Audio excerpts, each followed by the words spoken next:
right, good morning, everybody. Today is Friday, November 21st, 2014, and this is Before the First Cup with Jules, Zorie, and Lady Pitbull here on UCY.TV. Good morning, ladies. Hello, how are you?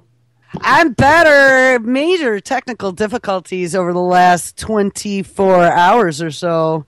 Yesterday, Skype kept just hanging up on me. It wouldn't even let me call in to begin with. It would dial, ring, pick up, hang up. Dial, ring, pick up, hang up. And it did that 8 times, so I had to literally go into the server and force it to call me. Oh my God. But then twice during the show, you were messaging me going, hey, you okay there? And I turn and look, and I was muted. Just out of the blue.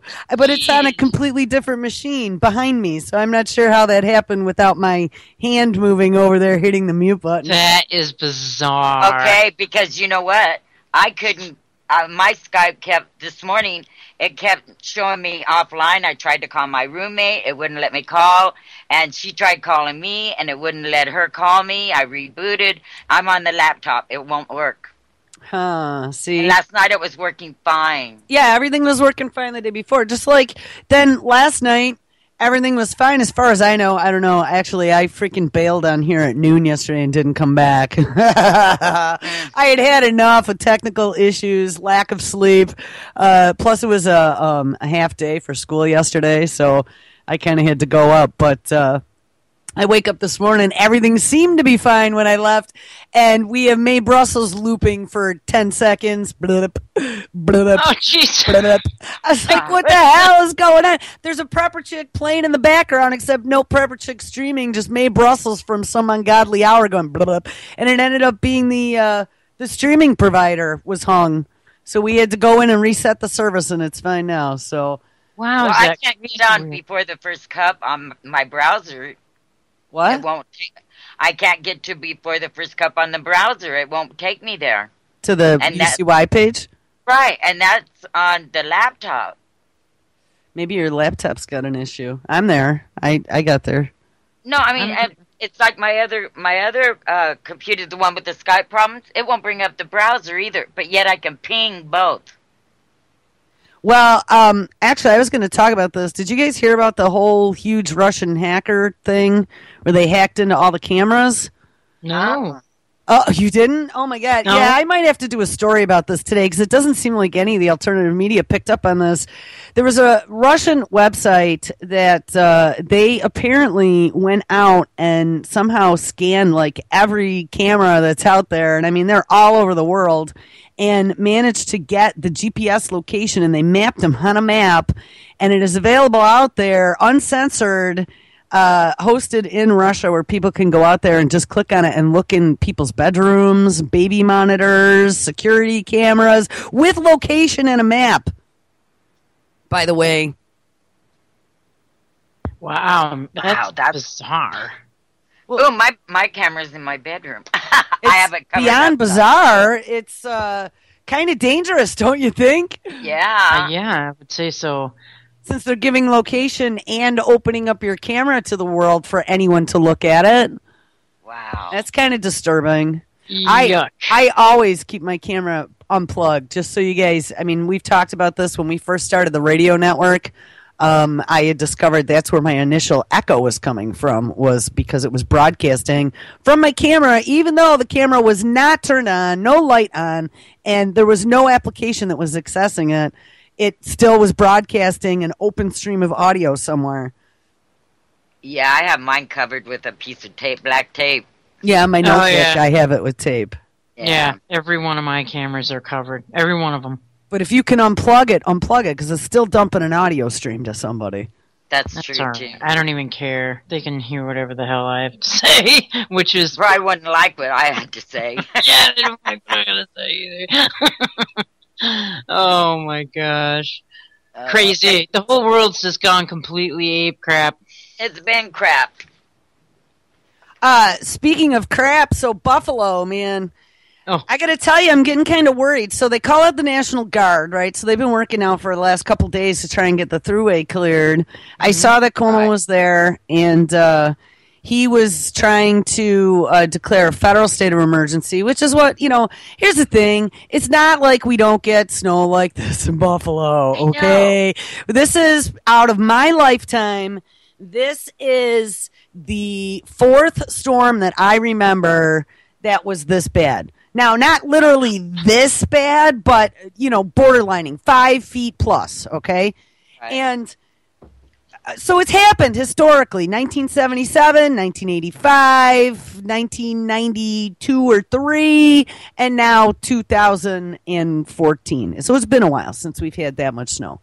But regardless, we get snow like that in Buffalo, okay? You guys all saw Weather Channel. You saw the explanation of how lake effect works. And the upper end of the lake, Lake Erie, is shallow, so it was still like 50-some degrees, which is what I assumed. I mean, we went from summer to fall, like someone flipped a light switch, to winter, So the lake doesn't cool off that fast, and when you have warm water, you get dumped on. But here's the thing.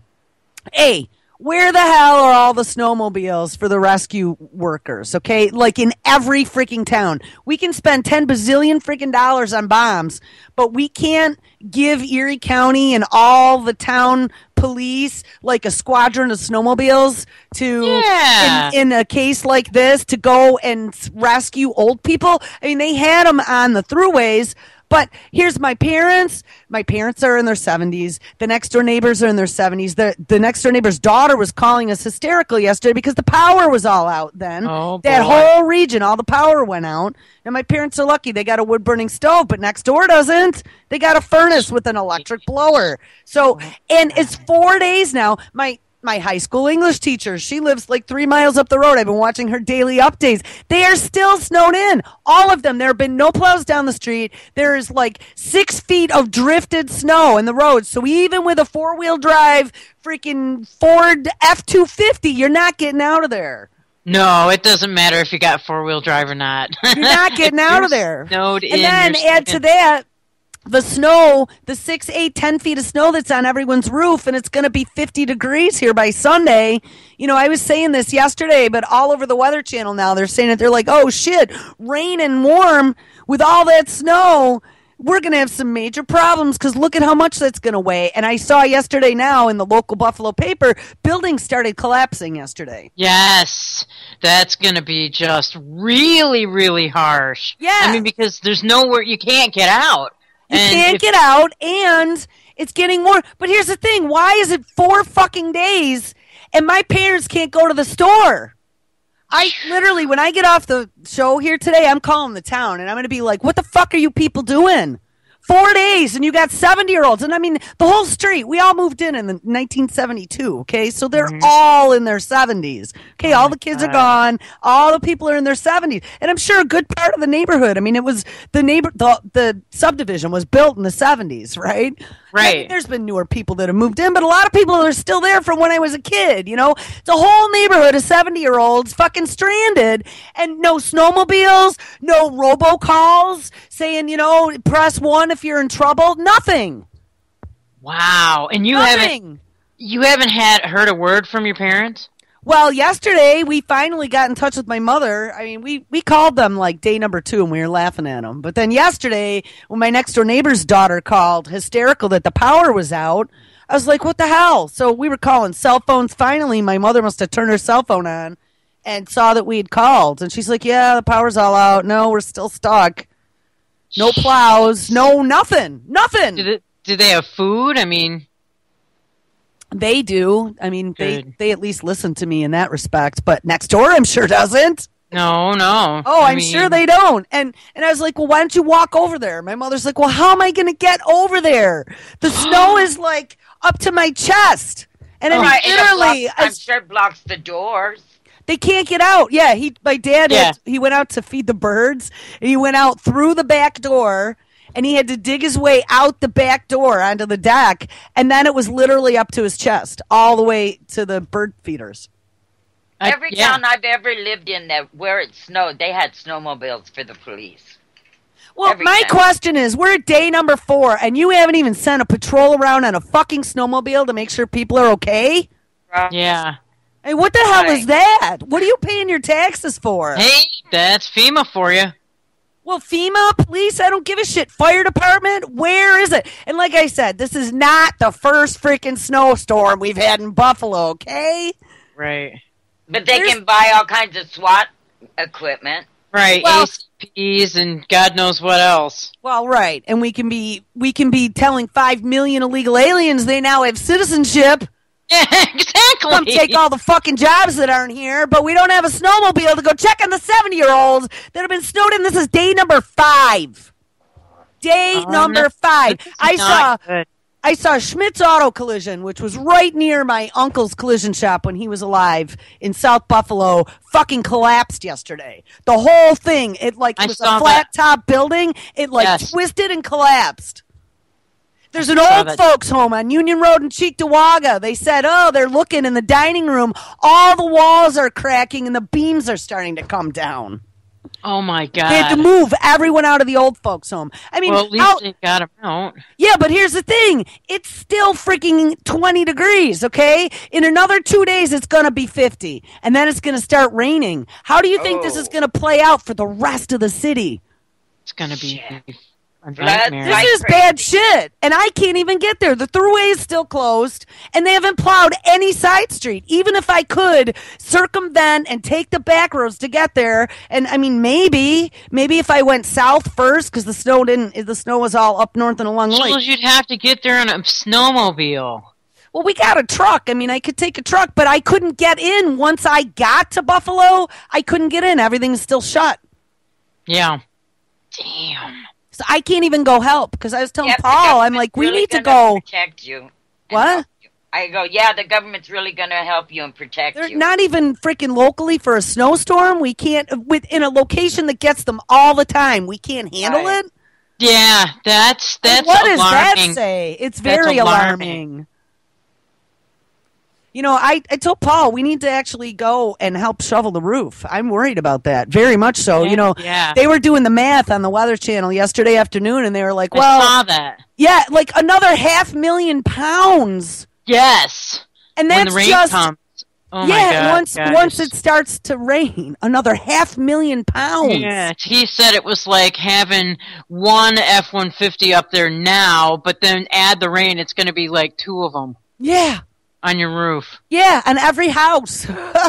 This is not good. And if anyone's ever been to Buffalo, I mean, it's a steel city. So it's not like, and there are areas, like the more affluent areas up in Amherst and, you know, Clarence and whatever, where they built the, you know, the McMansions. But most of Buffalo is blue collar, middle class, built in the, you know, like in downtown Buffalo. I lived in an old World War II kid house, you know.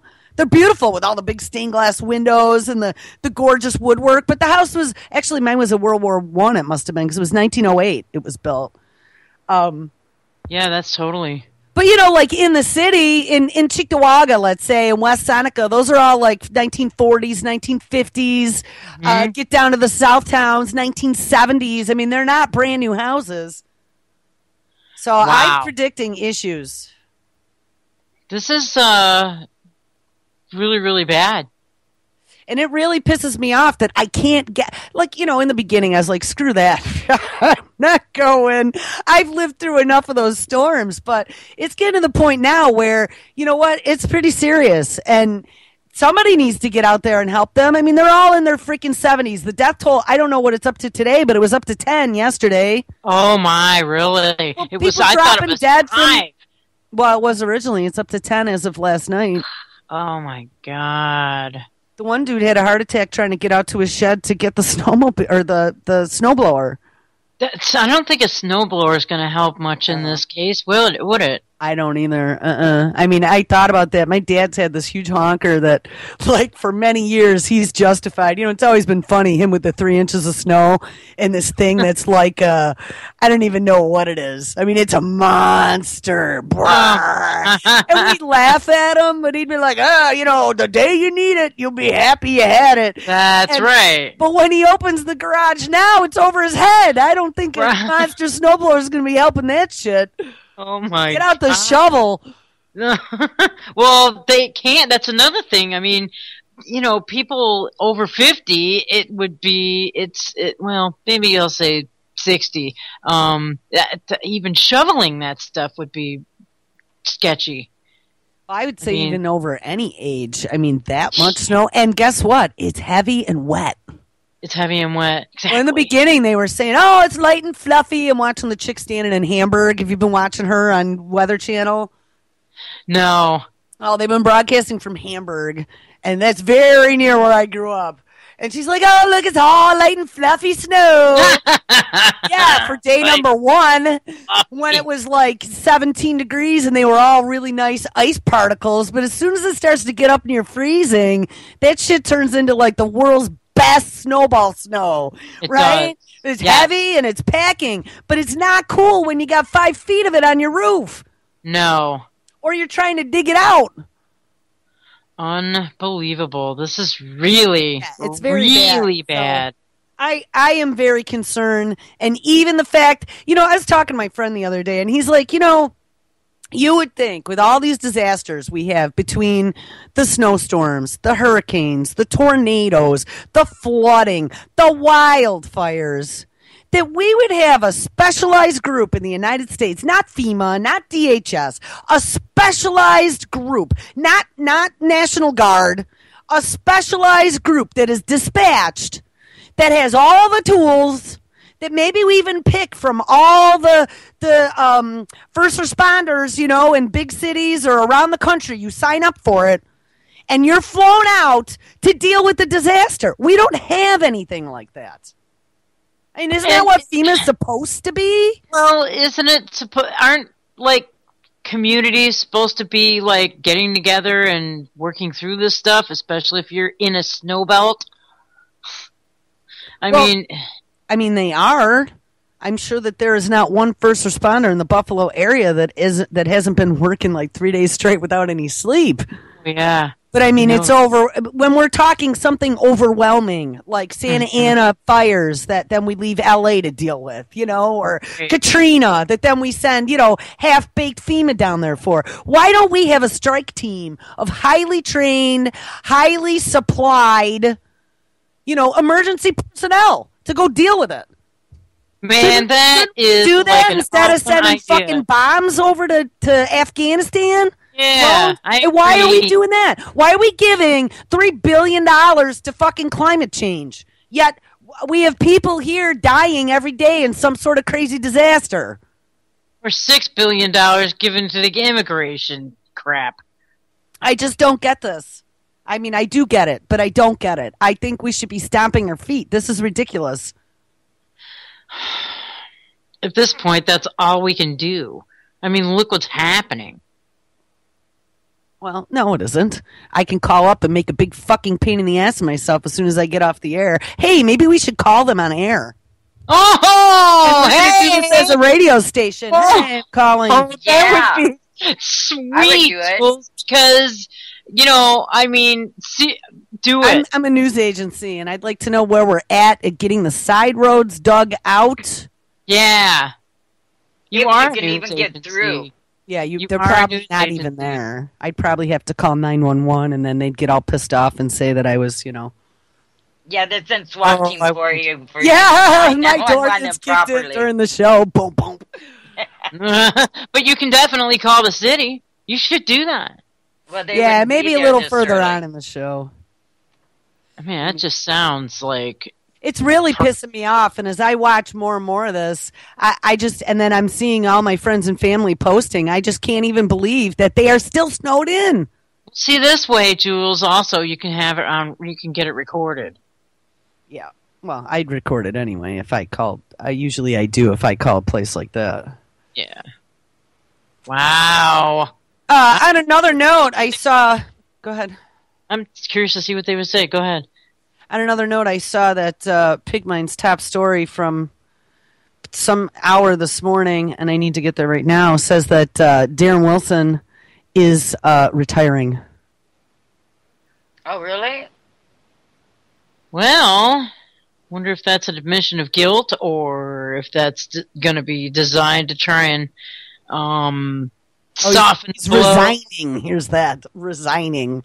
And that was after the police force came out and said that they would put him right back on the force if they found him innocent. Hold on, let's pull that in really quick because I want to play that. I need to post that somewhere. I haven't seen that any of the alternative media has picked that up yet anywhere.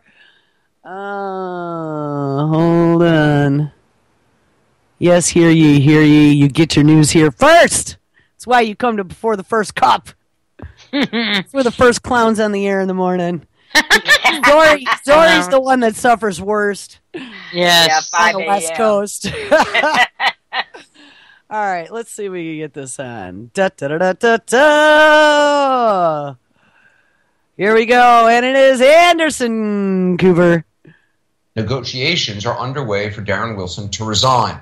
Our Justice correspondent Evan Perez joins us now with the latest. So you're hearing this from whom? From your sources? What are they saying? That's right, Anderson. We're hearing from sources that Darren Wilson is in the final stages of negotiations under which he would resign. Now, he wants to make clear, he's told people close to him that, he wants to make clear that he's not admitting fault for anything, he doesn't believe he's done anything wrong, but he's doing this mostly because he feels it would be good not only for the community, but also for his fellow officers, Anderson.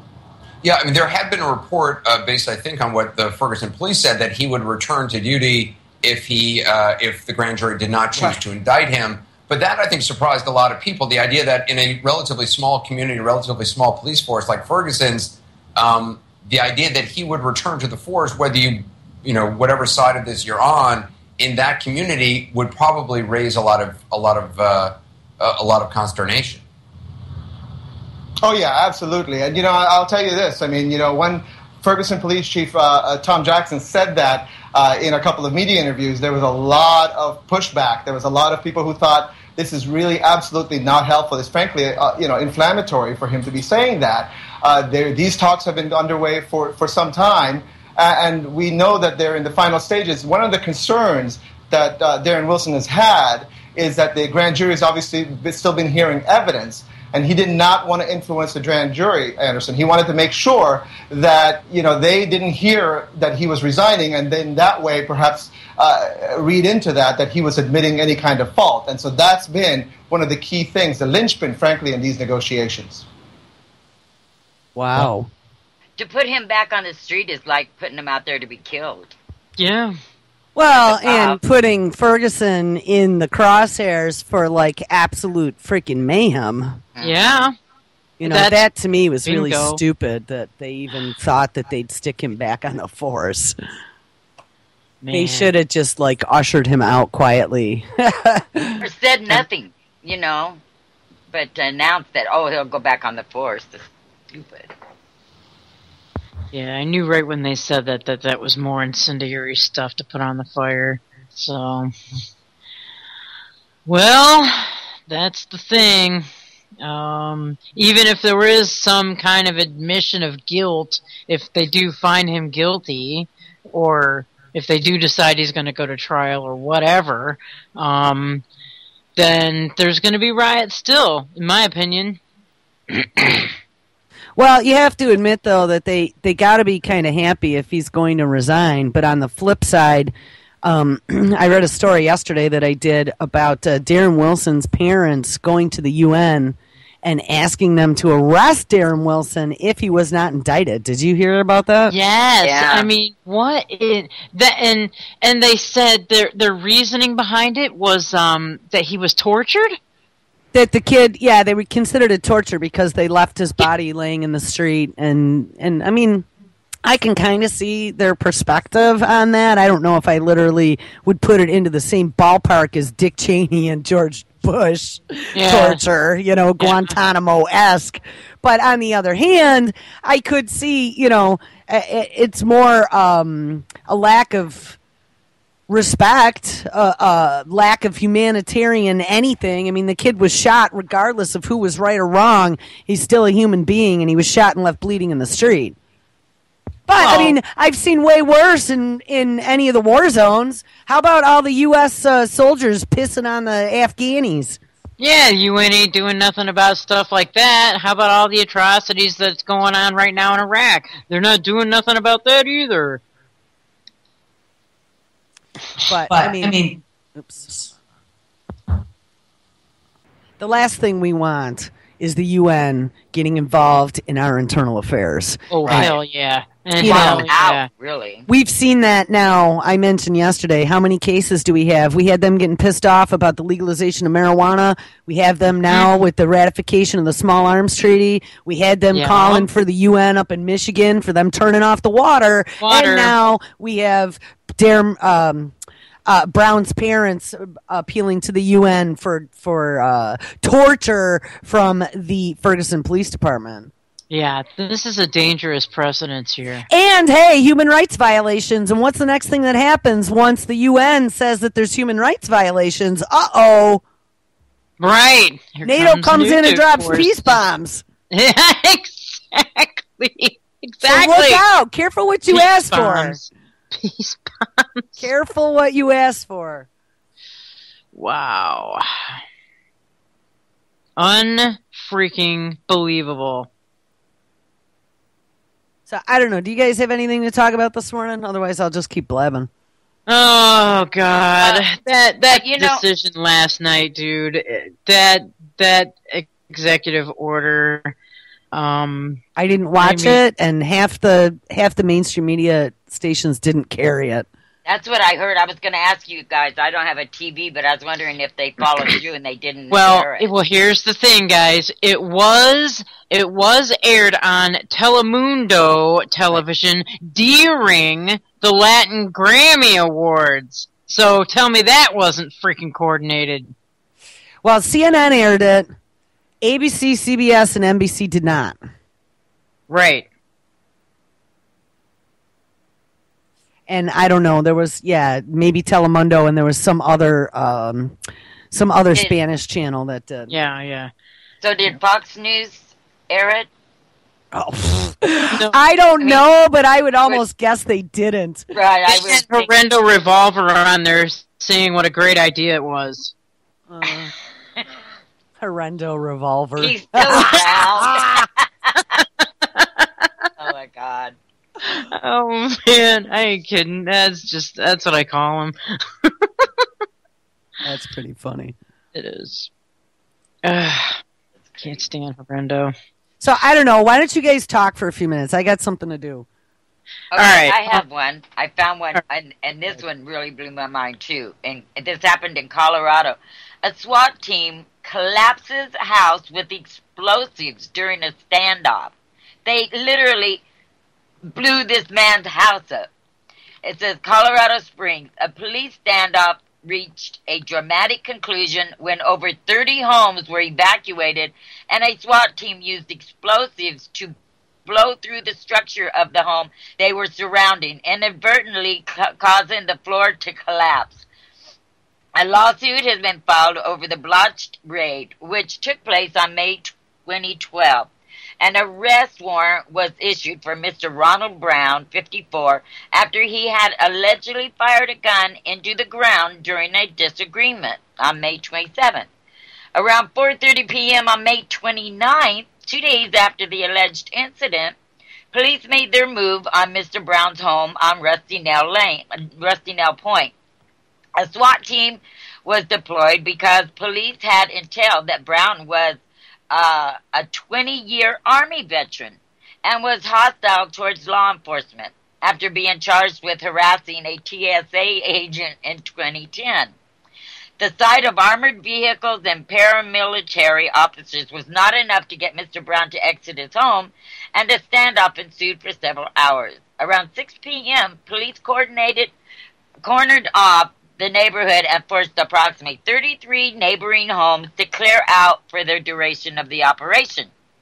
The SWAT team then knocked down the fence that surrounded Mr. Brown's home and launched tear gas canisters through the windows. But Brown holed up in his basement and refused to surrender. The siege continued until early morning hours. Finally, the SWAT team decided to try something it had never attempted, even in training. The team set up explosives on Mr. Brown's house. For some reason, they decided to blow a hole into the floor to tear gas into the basement. Noted Josh Tolini, one of Mr. Brown's attorneys, according to the Colorado Springs Gazette, Tolina added that the explosives were used while a military robot was en route from Fort Carson. The bomb blast was so great that it caused the floor to collapse along with part of the building. Mr. Brown was crushed with debris.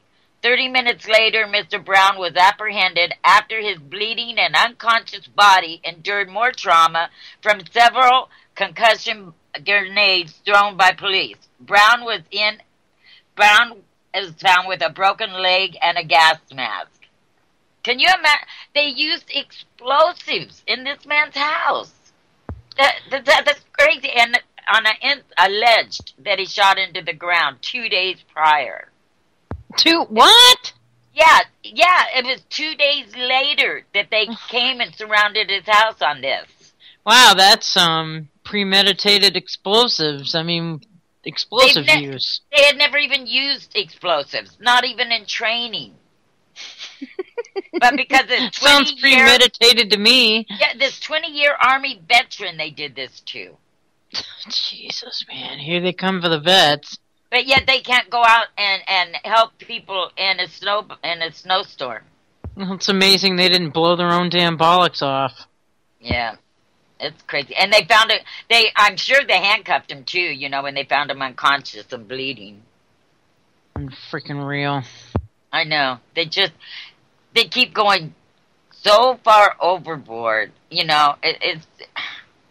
I don't get it. And they evacuated 30 homes. Right, 33 homes, and 33.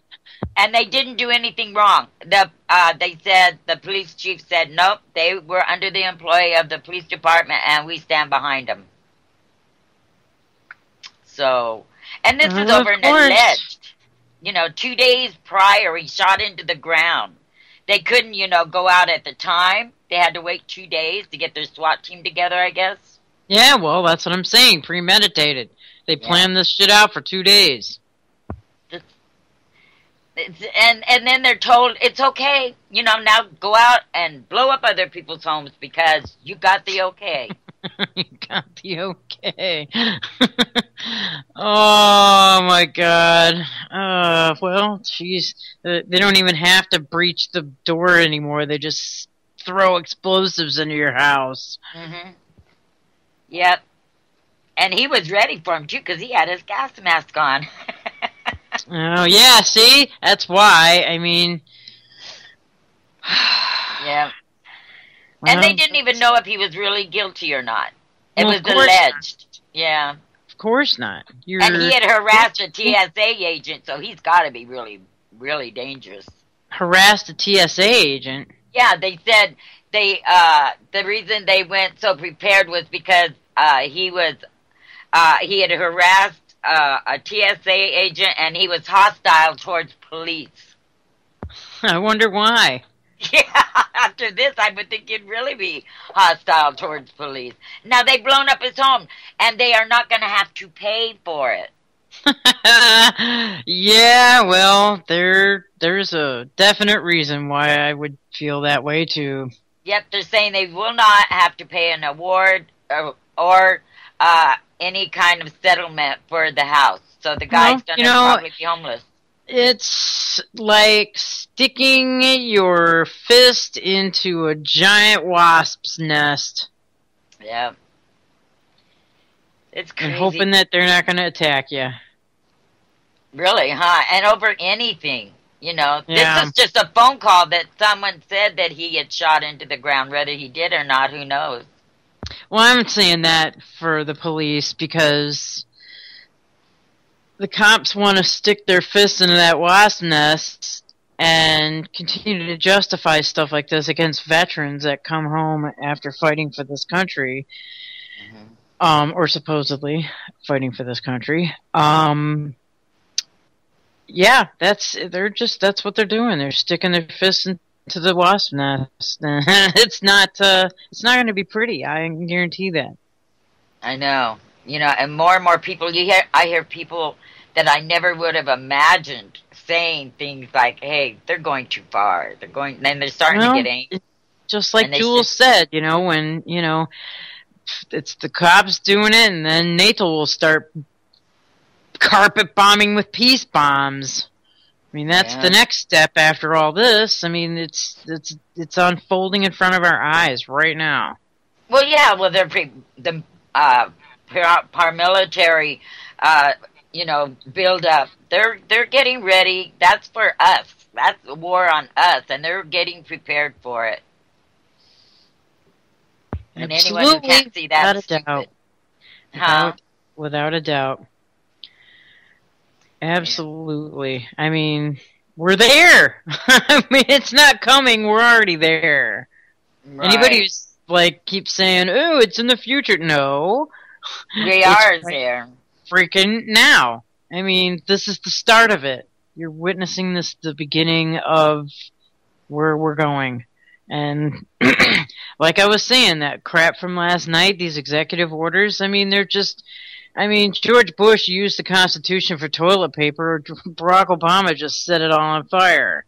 Yeah, wasn't it Bush that said it's just a piece of paper? Sure, piece of toilet paper, which he used.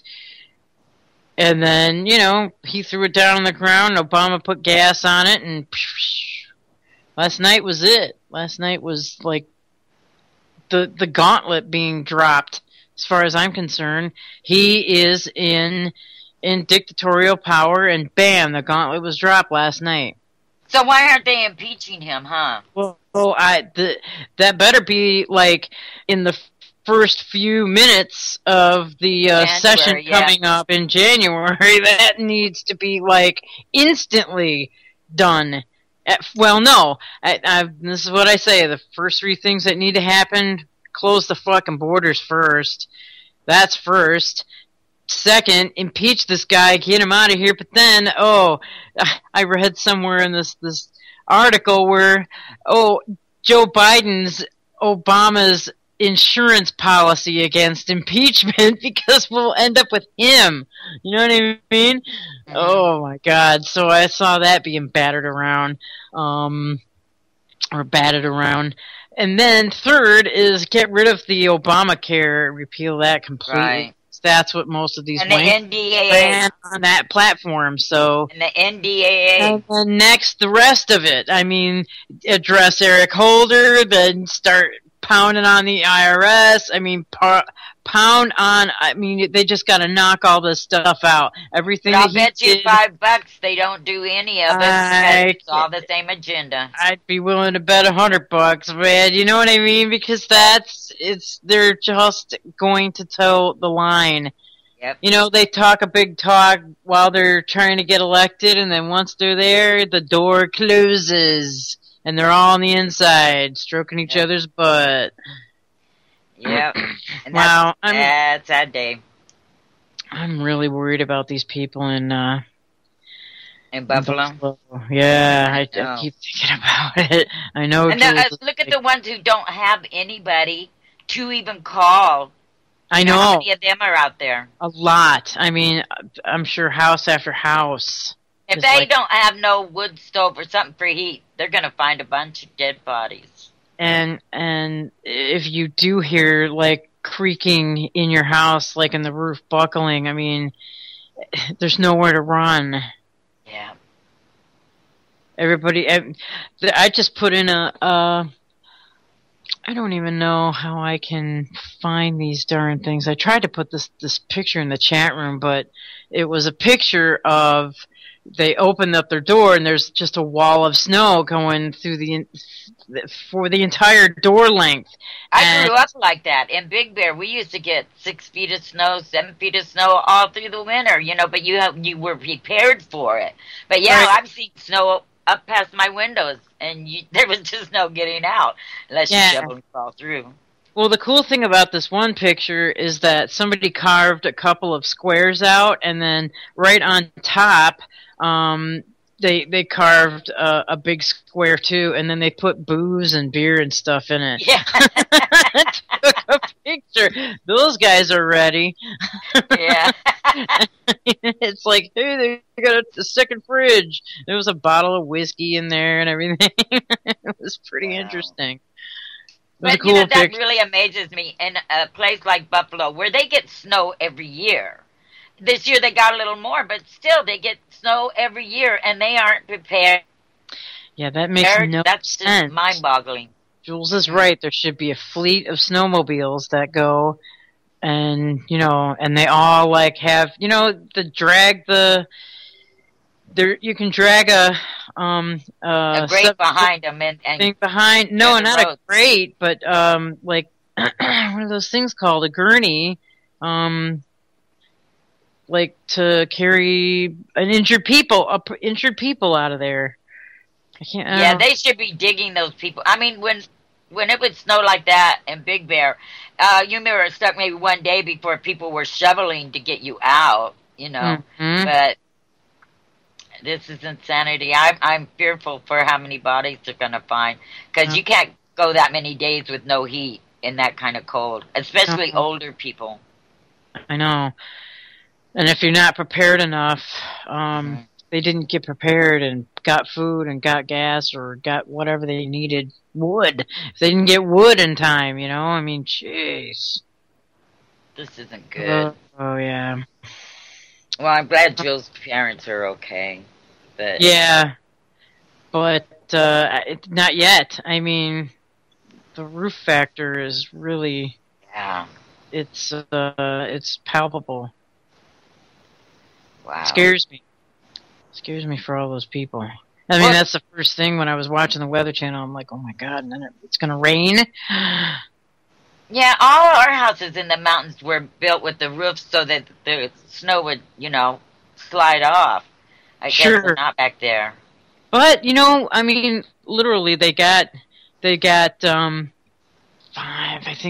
feet of snow, at least. Oh, really?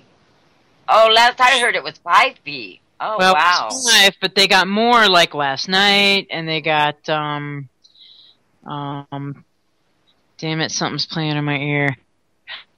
Yeah, they got snow. They got more snow last night. It was like they said 5 feet yesterday, and then it was supposed to be another couple of feet.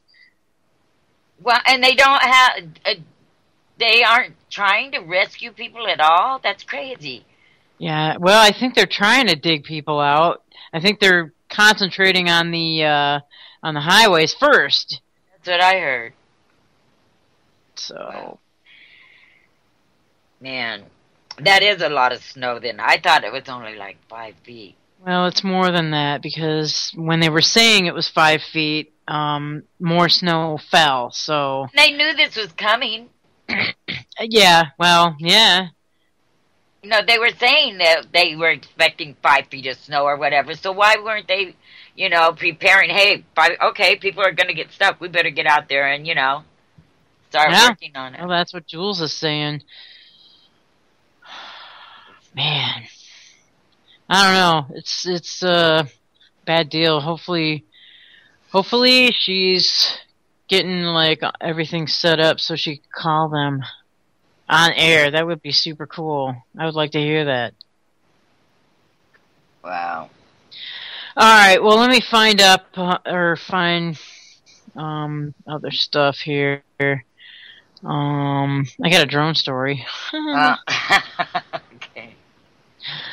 It says, yeah, it's nice and short too. So, Tuscaloosa, Alabama. Police have identified the operator of a drone that struck a man walking near the Bryant-Denny Stadium Saturday. Tuscaloosa police said they recovered a white Phantom drone around 2:30 p.m. in the parking lot of 12th Avenue near Bryant Drive and are interested in talking with the operator. The drone struck the pedestrian as it was descending from flight. So, there we go. Isn't that the second one within like a week or so? We were reading about one last week. Yeah, well, it was 2 days ago. Hmm. It was 2 days ago. Yeah, this is happening a lot more and more and more. And they're gonna jump on these things like they jump on all these things and say that the public can't have drones anymore because look at all these accidents, look at all these injuries, look. So That's the precedent that's being set here. The National Transportation Safety Board ruled Thursday that drones can be considered, quote, small aircraft, and the NTSB has the authority to regulate them after a man used a drone to film the University of Virginia in 2011 and almost hit a pedestrian on the sidewalk. That man, Rachel, seriously, Pirker, Pricker, was originally fined $10,000 by the Federal Aviation Association before a federal judge dismissed the fine. The National Transportation Safety Board affirmed the agency's position that unmanned aircraft systems, UAS, meet the legal definition of aircraft, and that the agency may take enforcement action against anyone who operates a UAS or model aircraft in a careless or reckless manner, the Federal Aviation Association said in a release yesterday. Ding, ding, ding, ding, just like I was saying. So they're setting precedent here. No more hobby drone users, guys. They're going to clamp down. NTSB style. And we all know what kind of style that is. It's cover-up style. Let's see. Well, speaking of more precedents, I guess. You don't want drones, the American people having drones. They want to be the only ones that have drones anyway. That's why the NTSB is now standing in, announcing that they have the legal precedents to do whatever the hell they want. And I'm sure including banning them. I'm sure of it. Yeah. Well, since this is Friday, I got another story here, but this one's good. I like these people's style. It's naked PETA members protest SeaWorld outside Macy's. Oh my God! What the hell? You fool, idiot freaks! I can't stand PETA people. In this cold weather, though, and they painted themselves up. They were all naked, and they painted themselves to be black and white, like an orca, and then they piled in this big bathtub to protest. So how crazy is that in this weather? Go ahead and read it. Let's see.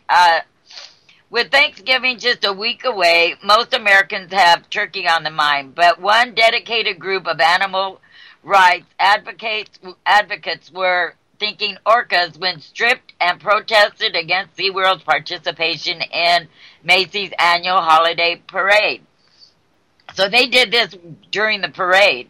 While SeaWorld might seem like a strange organization to get worked up over near Turkey Day, the marine park, known for showcasing killer whales or orcas during its animal performances, once again courting controversy over a participation in the Macy's Thanksgiving Day Parade in New York City. Furious about the marine park's treatment of orcas, dolphins, and other sea animals that it has in captivity, People for the Ethical Treatment of Animals wants the SeaWorld float removed from the parade, Reuters reported. The group protested outside of Macy's Thursday, where demonstrators were stark naked except for the black and white paint they covered their bodies with to represent orcas. Outside the store, the protesters crowded into a bathtub in order to depict the flight of the constrained animals at SeaWorld. And then there's a clip, and they showed the clip, and yeah, they're naked. Aside, I mean, what? How in the hell is just taking out, like, aside from the obvious, I can't think right now. Aside from the marketing side of it, what the hell is protesting a float in a parade gonna do for the animals anyway? Right. How the hell is that helping the freaking animals? I know. I mean, are you serious? Yeah. It's just ridiculous. These people make no freaking sense. And in the float, I don't even know if they're using a real animal. It could be just, made with flowers or whatever in the float to represent an orca. I don't know. Well, I got a great idea. I got a great idea of how they could actually protest, draw attention to their plight, and help the animal at the same time. Why don't they just go and jump into the tank with the orca and let the orca eat them? There you go. And then there, you got your point across, dude, in a very efficient manner. There you go. Just sacrifice yourself to the orca. I think that would be more effective. Right. Except and the orca gets a nice meal, and then everybody's freaking happy. Because there's one less PETA moron in the world. I know. God. I mean, that would be way more effective, in my opinion. Yeah.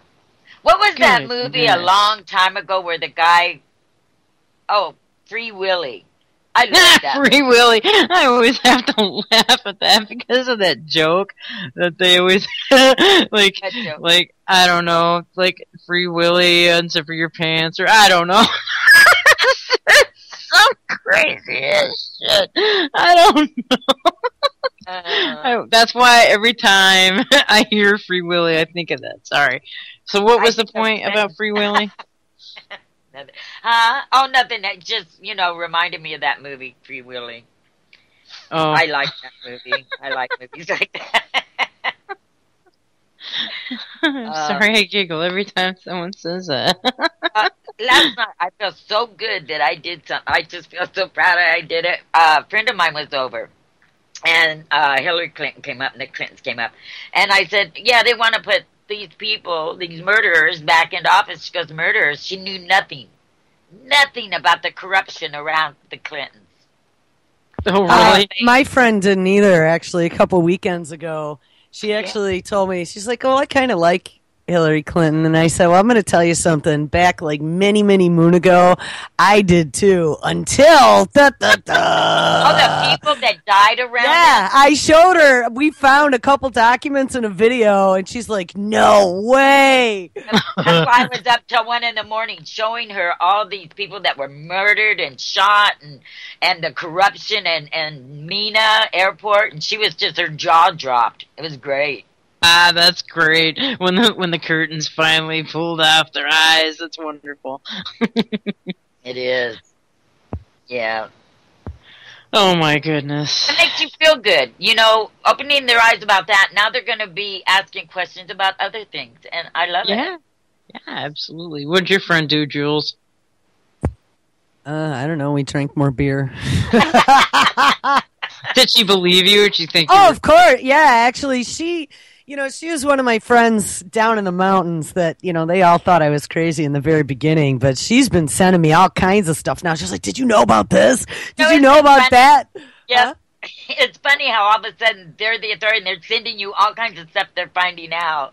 It's great. That means they're, Did you see this video? I was like, yeah, actually, that video's been around for a couple years, but you got to watch it. I know, the enthusiasm is awesome when they wake up. Yeah, it's neat, and it's neat to see that feedback too. Yeah. You gonna call them, Jules? Not right this moment. I'm posting stories about Darren Wilson. Oh, very good. I just I had to get that out there because that was big news. It is pretty big. And I didn't see nobody's posting anything about it this morning. It's kind of a big deal. You know what's weird is you notice how they're waiting till this weekend to when it gets warm to make their announcement, the grand jury's decision. Well, I think that they said actually Friday they were going to give the alert, but they thought it was going to be this weekend. But I think that they were aiming for the weekend because all the schools would be out, the businesses would be out. That was kind of one of the reasons why I thought, from everything I've read and heard and watched. Okay. Which makes a lot of sense, I think, right? I mean, you don't want the kids in school and riots going on. No, you don't. No, that's not a good idea. Yep. And I guess there's been confrontations the past few days, too, so. And I see where the KKK is now going to shoot Anonymous.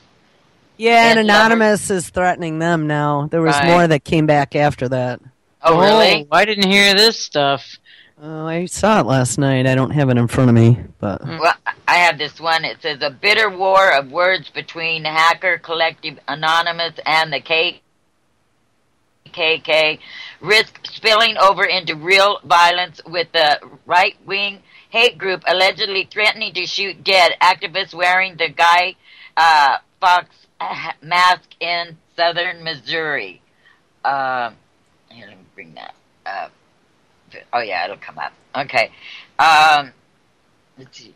It says, earlier this week, Anonymous sent out a tweet relating an alleged interaction between Frank and Kona, the self-described imperial wizard of the traditionalist American Knights, and a fellow KK member.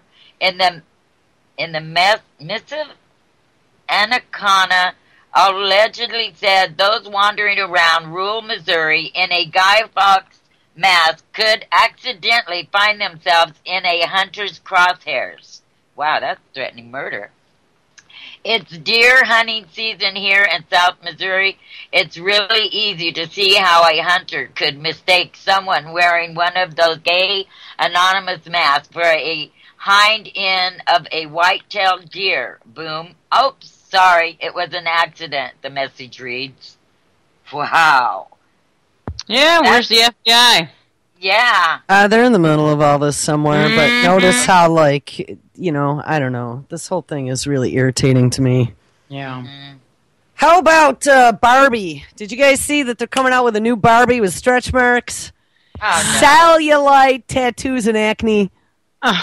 What, awesome. Also yeah. with a Ken with a beer belly? Oh, I didn't see Ken with the beer belly, but I thought the Barbie was awesome. They're like sticker accessories for adding moles, freckles, stitches, scrapes, scars, tattoos, acne, stretch marks, and cellulite. Until the kid starts putting those on and going, look, this is my mom. Next. Hello. Next year they'll come out with like ear piercings and like Prince Alberts and stuff like that. Good God, how far is it going to go? I mean, the Toys R Us just have to pull the meth one off of their shelves, the doll with a meth cooker lab. Yeah, that's different. Did you hear about that? Yeah, I posted that story, but that's different. I didn't hear about it. I mean, the whole Barbie thing is, they've been for 30, 40, 50, Barbie's 50 plus years old. They've been giving young girls this image in their mind that they have to be this perfect, size 6 with long blonde hair and 5'9" to be acceptable. And so by adding these accessories for cellulite and tattoo, I don't know about tattoos, but cellulite, stretch marks, and freaking acne, I think is pretty cool. To make it more, and I think even the bodily dimensions of the Barbie wasn't a size 6 anymore. Right. Which would suck, because then she wouldn't fit into any of the traditional Barbie clothes. That's right. Oh my God, Lumper in the chat room said Trailer Park Barbie. Yes, there you go. But, I mean, there was one for, what was that movie from the 90s done by Quentin Tarantino? I actually saw it pre-release. My friend had worked on it, and so we actually went to one of the screenings in New York City. We were at a private screening for it. And it wasn't my all-time favorite movie by Tarantino, which was Pulp Fiction. It was long before that, where they had Mr. Pink. They had Reservoir Dogs. Yes, Reservoir Dogs. Thank you. Yeah, we actually saw that in pre-release in New York. It was awesome. There were like 10 of us in the theater. But I even got a Reservoir Dog T-shirt that wasn't available anywhere, and I got Mr. Pink's. It was a pink T-shirt, and it said something about why do I have to be Mr. Pink on the back. It was awesome. But anyway, with that movie came action figures, and I remember that Christmas I was back home again. And I was in, I don't even think the store's open anymore, Media Play, if you remember. It was one of those shot-in-the-dark stores that, at the time they had huge CDs. And I think vinyl was gone by that time, but it was a big CD store. And they had all these accessories for movies and stuff. And so my sister used to collect action figures, like in the box. Oh my God. I think she might have sold all of them, and she probably made a mint because she had stuff that nobody had. And one of the ones that was there that I almost freaking got her, and I didn't. I'm like, you know what? I'll come back next week because it was like $40 or something. But it was for Christmas. Was if anyone who saw Reservoir Dogs, there was a scene where the cop had come in and they caught him. And they put him into the chair, and they duct taped him to the chair. Do you remember that? Oh, yeah. And they were playing the Stuck in the Middle with You. Stuck in the Middle with You. It was just such a great scene. And I mean, so Tarantino. They're playing the music, and the psycho dude is like dancing, and they got the cop all taped up, and they're dumping gasoline over his head, right? And he's like all beaten up and bloody, and he's coming at him with the straight edge razor. Yep. And they literally, I mean, that scene was pretty bad. They cut his ear off and then dumped this gasoline on it. It was disgusting. But here's the action figure of the cop, all bloodied, taped to a chair, and the accessories were a can of gasoline, an ear, and a switchblade. And I was like, holy shit, I need to buy this for my sister for Christmas. And I was like, you know what? No, I'll wait till next week. Well, in the meantime, that next week, they got pulled off the shelves. Oh, yeah. They stopped manufacturing. Do you know those things are like $500 a piece now if you can find them? I was kicking myself. I was like, damn it. Damn it. Like it was in my literal hands. I should have bought it. Yeah, when those things come out and then they discontinue them right away, they're worth a ton. Go to eBay immediately. Yeah. But yeah, so probably like that meth cook Barbie or whatever it was. Meth cook Barbie. That's probably going to be another one that's worth a fortune. No, it was from that show, that meth show. I can't remember the name of it because I don't watch it. I don't watch anything, but yeah, I just it's from the meth TV show. Whatever the hell. Didn't even know we had a meth TV show. How great is that? Yeah, there's a meth. It's actually a big series. Yeah. Great. Oh, that's the thing. They're already. I've seen robot commercials now where the butler robot comes in and peeps into the bedroom where the couple's having a conversation. That's already starting to become passé and par for the course. Don't worry about the robot spying on you. Yeah, exactly. He's your friend. Tell him all your deep inner thoughts because then he'll be able to anticipate what you need. That's right. That's right. I saw a story yesterday that reminded me so much of my grandmother. I told you guys my grandmother used to run a bar. Yeah. For 40-plus years, and she was a little spitfire. And pretty much in the end, it turned into her own private club because, she was a nasty, nasty lady. And used to say, tell everyone, "Chuck you, Charlie, here's your lunch." That's cute. But they love to play pinochle. Love to play pinochle. Well, I was like, holy crap, it's Grandma Reincarnate. Police raid home of 90-year-old woman, and she was close to 90 when she passed away. 90-year-old woman because she allowed people to play cards and bet money. Uh-oh. They confiscated. Oh, my God. In Albany, New York, no less. I was like, oh, no, this would have been Grandma. Last week, police in Albany raided the home of a 90-year-old woman because she was operating an, quote, unlicensed casino, unquote. The raid followed a 2-month investigation into the independent business that the woman was running out of her home. Mary Helen Morgan was charged with keeping a place of gambling, disorderly house, and illegal alcohol sales, while a number of her patrons were charged with a variety of victimless crimes. I'm going to tell you what. My grandmother did not follow anybody's rules. We'd tell her stuff, and she's like, "Chuck you!" The woman, there was no reasoning with the woman. Wait. Can we get a clarification? Is this your mom's mom or your No, my dad's mom. Oh, okay. That's awesome.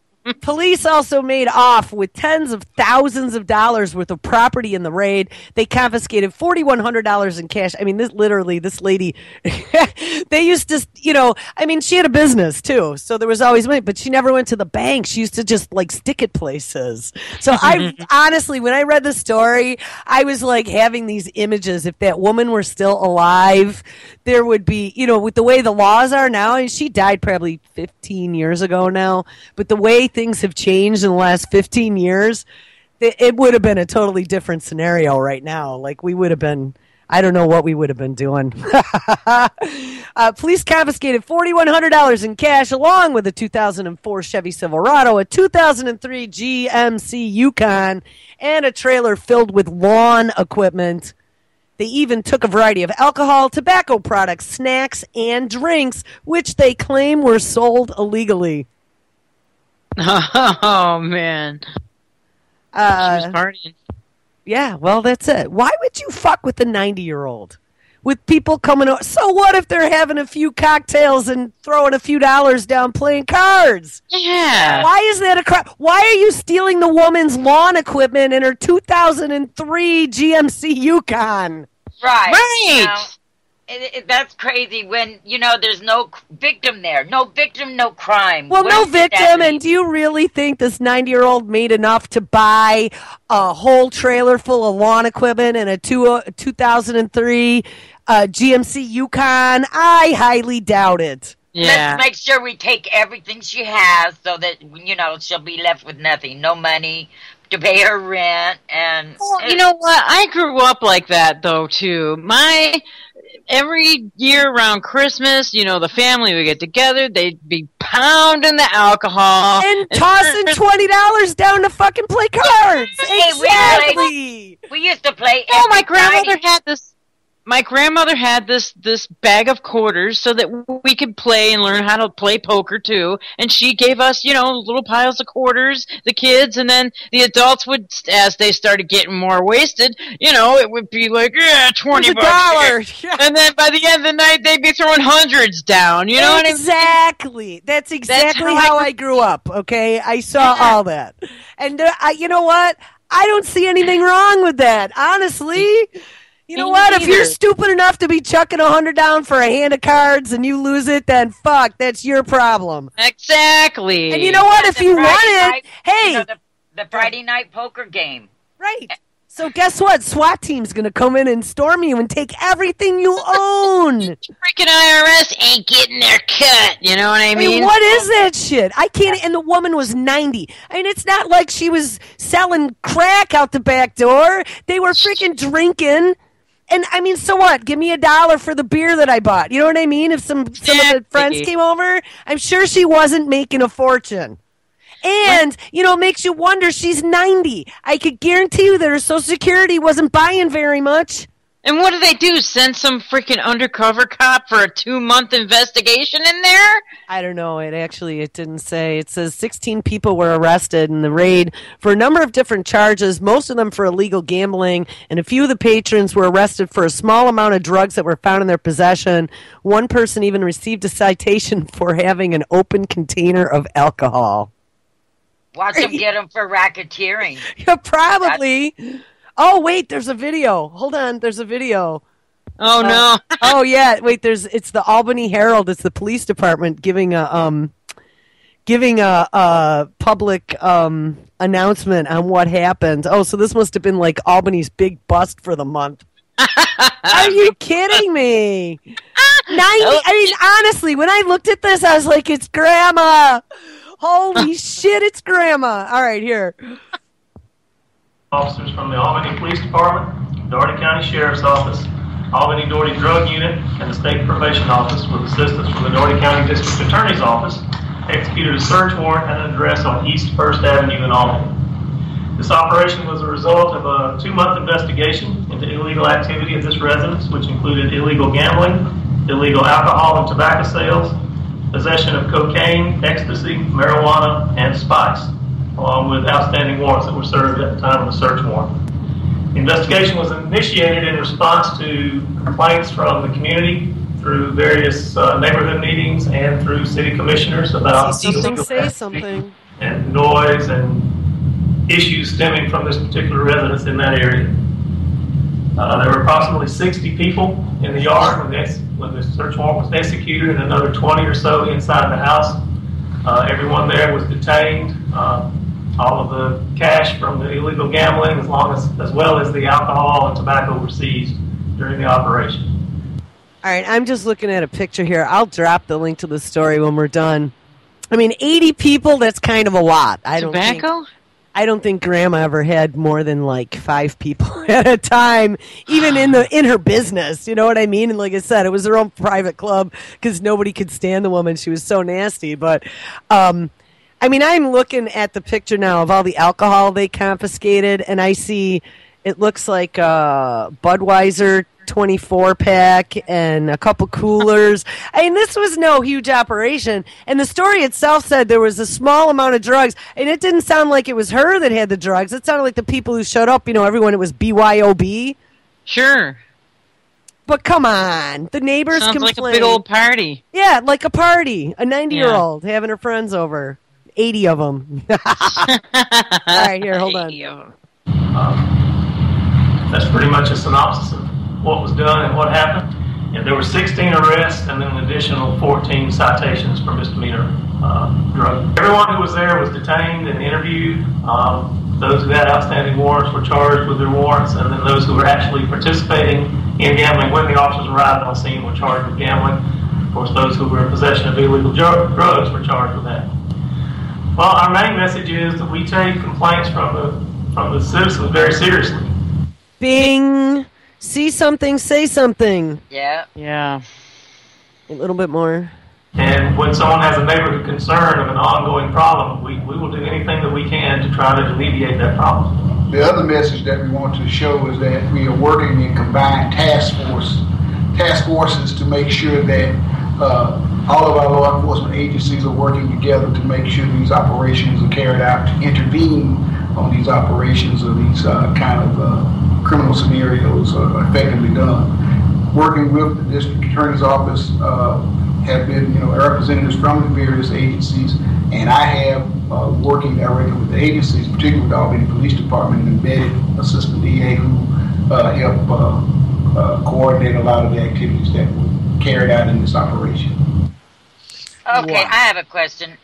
Why didn't they just arrest her? Why did they have to take her vehicle and her cash and all this? Why do they have to take her stuff? Because she did a crime. Why didn't they just arrest her or whatever, But it's like they want everybody's stuff. It don't matter.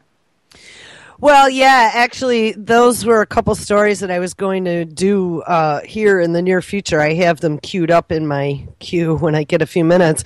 The civil forfeiture is a big issue. This is something that, I think at one point, I'm going to tell you something. When I was a kid, there was a friend that I went to school with, and I don't know if I told the story before, but his dad was growing pot. And not a lot of pot. I mean, it was probably back in the 80s. He maybe had 5-10 plants. I don't know if he was selling it or not. He might have been. But, I mean, this was not any type of big-time drug dealer, okay? But they lost everything. They came in. New York State has civil forfeiture, and they lost everything. They took the house. They took the car. And his dad went to prison for the rest of his life. His father died in prison. Oh, my God, that's terrible.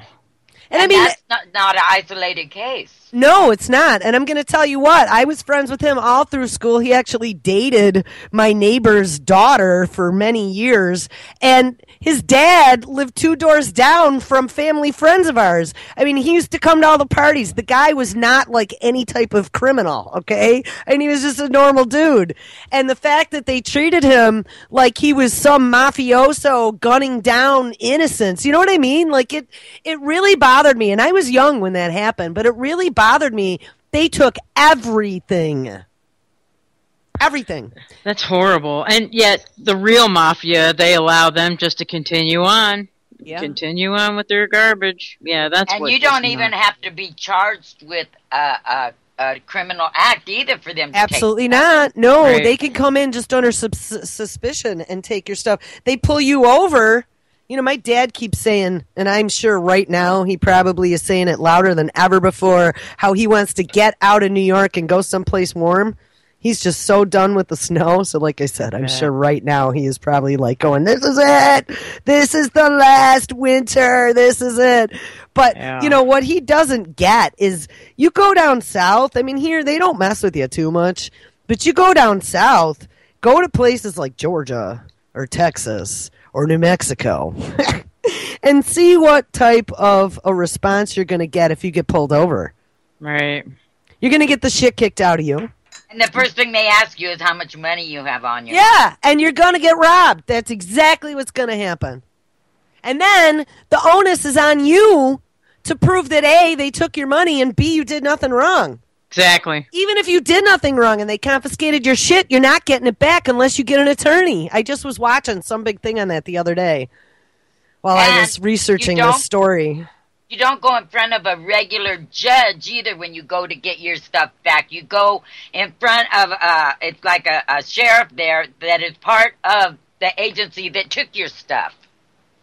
And you know what? Here's the thing. They're using all that money to buy toys for the police department. Exactly. So you better believe they're not going to want to give that money up. And I read a story about that. Not just police stuff. Margarita makers and video cams and buying things and having big parties and stuff is what they're using the money for. There's no accountability with it. It's whatever the department needs. Yep. I'm trying to remember what the story was I saw locally here last week.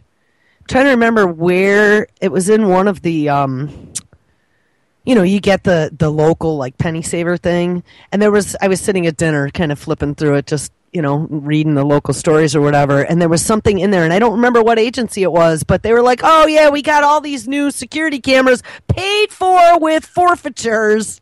Yeah. That came from crimes. I was like, I'd really love to see a list of those crimes that you got that money from. I'm not going to say that all of them maybe were unwarranted, but I could guarantee you there were some of them that were. You're damn right. I'd say 99% weren't warranted. I really would. Because I wish that they would publish that to make that more public because that is not public. And I think I'm actually trying to find some time. I started a story and I have a couple really good breakouts on it, but I want to do a big story on civil forfeiture because I think it's way bigger than we know. And I mean, if this story about the 90-year-old grandmother is an evidence of that, I mean, come on. Yeah. She probably shouldn't have had 80 people there. Okay. I'll give them that one. But she didn't have the drugs. The people there, and come on, who doesn't know someone who didn't have ecstasy, who didn't have pot, who didn't have coke? But it didn't sound like they were dealing. Did you hear them say anything about a drug dealing operation? No. It was gambling. It was throwing money on a table and playing cards. Come on. Well, a couple of the TV shows, I guess, or on HBO, have done specials on this, and like last year alone, they confiscated, I think it was $3.4 billion under civil forfeiture. Wow. And not very many people got their money back because you have to get an attorney and you have to do all this, and it's usually, as little as like $600 they were taking people up to $20,000. If this one guy was going to buy a car and a classic car, he had all the proof and everything. They took his money, even after he proved that. Right, he had the cash in his pocket and he was going to pay cash for it because typically a classic car you're not going to be able to get a loan for. Right. And trust me, I've looked at old clunkers. You can't get a loan for that. He had his money in the trunk, and the officers asked him, "Do you have any money? How much money do you have?" And he goes, "Well, I have $23,000 in the trunk. I'm going to buy a classic car." And he had the eBay thing and everything. And the officers still took his money. Because they're going to assume you're going to buy drugs. Yeah, That's number one assumption. And this was in Michigan. And the point John Oliver brought up was the guy was going to California. And he goes, well, first off, since when would you have to drive all the way to California to get drugs, for one thing? Yeah, good point. Yeah. But they're doing this, and let's see, 600 and something thousand people have had their money taken last year with no charges brought on them. That's crazy. And I'm going to tell you what, if you've been looking for any type of used vehicle, eBay is a really good place to look for the eBay motors. They give all kinds of guarantees, but you're looking at nationwide, right? So you find what you're looking for, and especially, I've had a few friends that are looking for a very particular car, from a very particular year and a very particular color. We do that sometimes. Right. I'm like the search queen. I can find you anything. And so they go, hey, Jules, you think you give me a hand finding, blah, blah, blah. And I'll tell you what, $13,000 $1,000, you're going to be driving to, Saskatchewan or something to go get your car. If you want it, there it is. Yep. I mean, it's coming out more and more. But the worst part of it is you have no recourse. I mean, one cop, he even wanted this guy to sign a statement forfeiting his money to him. Oh my God. And, I've known people, like, these people lost their house. And they raided the house. They wanted a new substation there. They raided the house on an anonymous tip, so to say. They didn't find anything, no drugs, no nothing, but they still confiscated the house. They can do that. Yeah, the people went bankrupt trying to get it back. They used it for a substation for about 8 years, and then they condemned it. Oh, jeez. Yeah, and this goes on all the time. People should realize you don't have to do anything wrong for them to take your money. Here, actually, I found that one clip that I just saw the other day. Pigmine posted it. This is what got me all fired up over this. Did you know that law enforcement officers can take away your private property without charging you with a crime? It's true, and it happens all the time. Every year, federal and state agents seize huge amounts of property and assets from individuals simply by asserting that it's linked to illegal activity. The value of assets seized in this way has ballooned from $407 million in 2001 to $4.3 billion in 2012.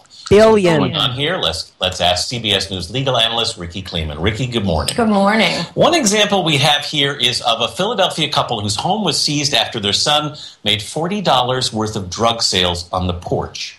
How's that possible? Well, it's possible because the laws have made it possible. I think we need to distinguish between what this is and what this isn't.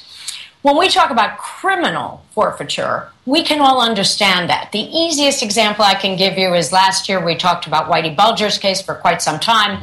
When Mr. Bulger was convicted, they moved in the criminal courts to forfeit his property that was hidden in the walls, the guns and the money in Santa Monica. That we understand. What happens here in civil forfeiture is that it is a crime that they say may have been attached to the property. The property may have been connected to some crime. And so the government goes after the property, not after the person. It's led to some really interesting cases in terms of like the United States versus thousands of shark fins and other interesting items. What I found interesting about this is also you don't necessarily get a lawyer in this case. You are responsible for the legal fees, and you're responsible for paying all the court fees. There's really a disadvantage to the person whose property is seized. First of all, the property gets taken. So then the burden goes on the person to say, hey, wait, I want my property back. I wasn't engaged in any kind of activity, and certainly my property wasn't. So that person has to go to court. That person has to pay for a lawyer. That person has to face a burden of proof that is very little. The burden of proof is preponderance of the evidence. That's like a little feather on the scale. Much lower than criminal cases. Much lower than beyond a reasonable doubt in criminal cases. And so what we have here is this juxtaposition. Let me give you good work done by seizure and bad work done by seizure. Obviously, the bad work done by seizure is the easy one, the $40 drug sale and the house goes.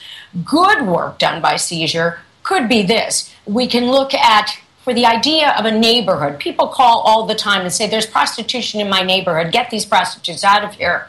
The police go, as soon as the police leave, prostitutes come back. Right. So then what happens is the police go ahead and make sure that it's legal to go and look for civil forfeiture and say, hey, we're going to take those cars that belong to the Johns. And now the person says, well, I was going to go get that prostitute, but I don't want to lose my Mercedes. But here's my issue, Ricky, is, how do you do this without ever securing a conviction?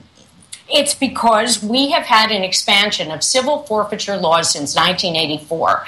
Federally, where we see them having to do with drugs, with money laundering, also with Racketeering Influence Corruption Act, which is, of course, RICO. But the states have gotten more and more laws. And what has happened is people are criticizing now because they look at it as the possibility of policing for profit and not for public safety. And that's not a good thing. We should say, though, some of the money that has been taken from these forfeitures has been used for good things like rape kit backlogs. So well, the Cy Vance aspect, Cy Vance is the district attorney in Manhattan. Cy Vance took $35 million from a settlement. So it's a civil settlement, forfeited funds by the largest bank in France. He's taken $35 million, using it for New York and then everywhere else to then alleviate backlog in rape cases. Fabulous. Ricky Kleeman, thank you so much. Thank you. So but that doesn't happen very often. They don't use the money for community. Well, no. You know what, though? The Detroit prosecutor, her name is Kim Worthy, made a special trip to New York because everything that they're seizing is going toward rape kits, and it was a big deal recently here. So, but that's one out of what? How many? What? $4.3 billion that. Well, and the police and the agency gets to keep anywhere from 75% to 100% of the money that they take. Yeah, I really would like to see some real numbers on that stuff. You know what I mean? I have them. I've been into this for a long time, and as soon as I get my computer back, now it's going to be another day. Oh, you still don't have your computer? No. What he did is he bought a motherboard that he had bought for other ones, but he didn't read the fine print that it had been updated. So all the things he ordered, none of them would fit, would work. Now the last thing, he finally got the cord and all they needed. Now my 3.0 won't, USB wouldn't work. So he ordered that, and now this is supposed to be the last thing, and I'm supposed to get it back. But my other hard drive with all my data on it is sitting there waiting to be installed on it when I get it back. But yeah, I have those numbers for you. I'll get them to you as soon as I get my PC back. I've been following forfeiture and drug forfeiture and all this for 15 years now. Well, you know what? I was telling you that you should write. Let's make this a big freaking expose. Let's do multi-part. Because I'll tell you what, let's get it done. Okay, I'll do that. You know what? People would eat this up, and I'm telling you, it's very important because this is happening, and people don't realize that you don't even need to be charged with a crime. I think that is like the one red button point about civil forfeiture that if people realize, they would be pissed off. Well, how about this? And this has been coming up in the news lately. There are out on our highways. This is the main reason me and Linda, when we went on our trip, we only took $100 cash for this. They are pulling people over for anything, your license plate lights out or whatever. And then right away they ask you, how much money do you have on you? That's one of the second things they ask for. If you have over $100 on you, they're going to take it. That's happening. I mean, in this one, I forget what state, it's back east somewhere. But like the drugs flow one way on the highway and the money flows on the other side. The cops are only patrolling the side that has the money. The money. Ha ha! They're letting the drugs go. Yeah, you know, I'll tell you what we need to find is a list for each state, and then if we possibly could, for each precinct, how much they make in civil forfeiture a year. Well, yeah, and this one reporter asked this chief of police. She pointed out, you know, all the arrests were on the money side, and she goes, if they're really out to fight drugs, wouldn't they be on the drug side of the highway? And he goes, yeah, this is disturbing. Like he didn't know about it. Mm-hmm. Yeah. Yeah, right. And, you know, I have my old website all on that other hard drive. I downloaded the whole website. I have statistics back then, and that was like 10 years ago of what the forfeiture was, and then compare that to now. Well, I'll tell you what, I'm sure that we could find at least a few state numbers somewhere online. I am certain of it. But maybe we should make that a research project. Let's get all the listeners to collaborate. Let's do the first UCY news story, and we do it as a collaborative effort, and everyone helps us with research to find numbers for like your local police department. How's that? And we'll put it into a spreadsheet, you know, and then we'll start collecting. But let's make us the whole investigative team. It's the UCY investigative news team. Yay! Yep, and listen. I think that'd be great, man. And we could documentation. we could do some hurt. And that's public information. I'm sure it is. Yeah, I'm sure it is. I'll start on that later on today. So, all right, anybody out there who wants to be in on the project, let's see, drop me an email. How's that? At contact.ucytv@gmail.com. And every morning when we start the show, we should put, give Oh, yeah, people put them in chat. When they get them, drop them in chat, or we'll announce them, and we'll start collecting them and putting them into a document. That's beautiful. Yeah, maybe we can do something to stop this shit. Exactly. And, we bitch about it every day just about, Yeah. And we can post our statistics every day on Facebook. And there you go. And then feed it out. Yep, to the website. Perfect. I'm excited. So there you go. Class is now in session. Yay! Homework.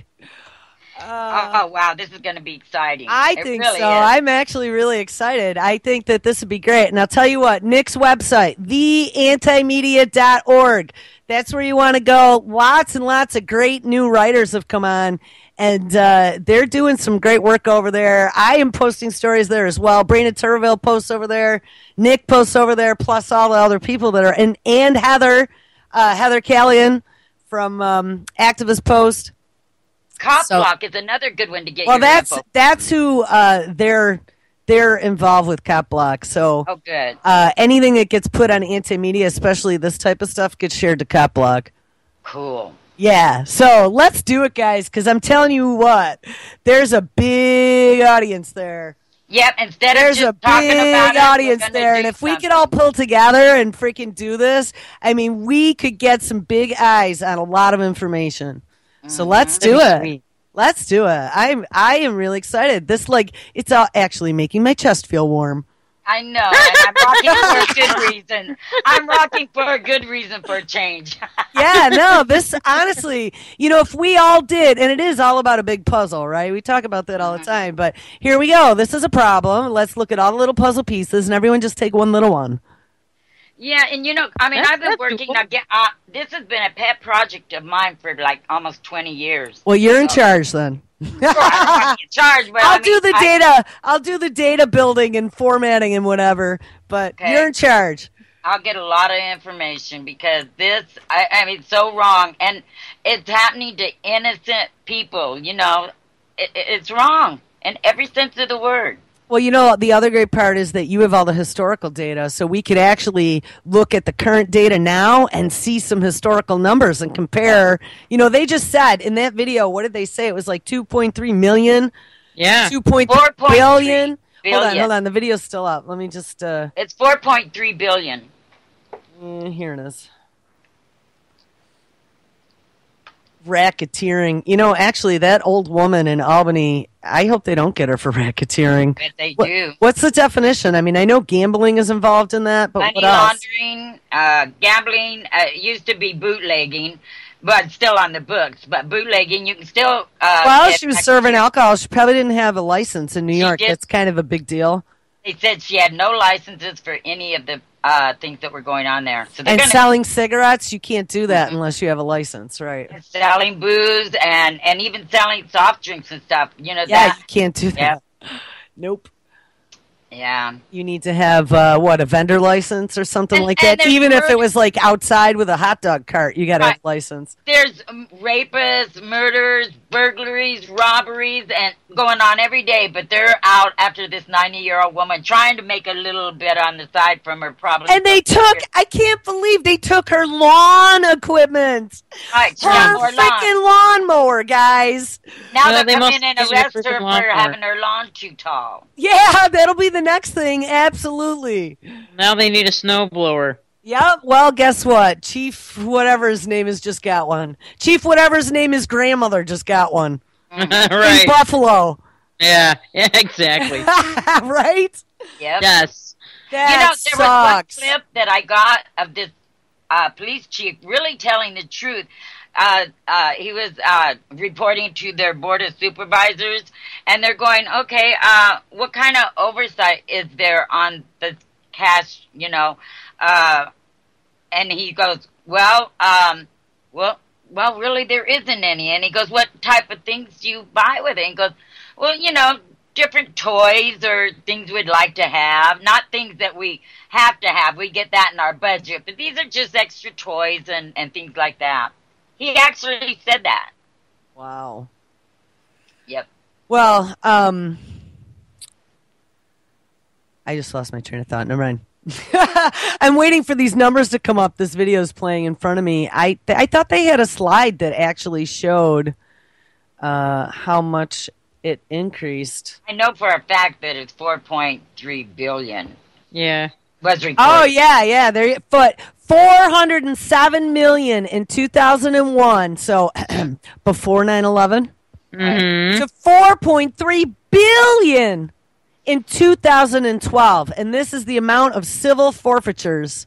Source Department of Justice numbers. So I guess they have those numbers, Department of Justice. In my small community, I used to go every Wednesday. They put all the public notices in there, and I used to add them up. And we were bringing the small community before they changed the law that for drug offenses you have to be found guilty for them to be able to keep your stuff. Well, they were making in the small community over $1 million a week in forfeitures. Wow. Over $1 million. Yeah. They built this big Taj Mahal for, you wouldn't believe it takes a block. They were doing all this. They're going to just come and just take everybody's house and, take everybody's land. And And before you didn't have to be found guilty or even charged, but then that changed about the drug forfeiture in California. I don't know about anywhere else. But now, if you get busted for drugs, they can take your stuff, but they can't sell it or do anything with it until you're found guilty. And you know Which is proper. That, you know what, I'm not for civil forfeiture, but what people don't realize is that they can take your shit when there's no crime proven, and then they can sell it.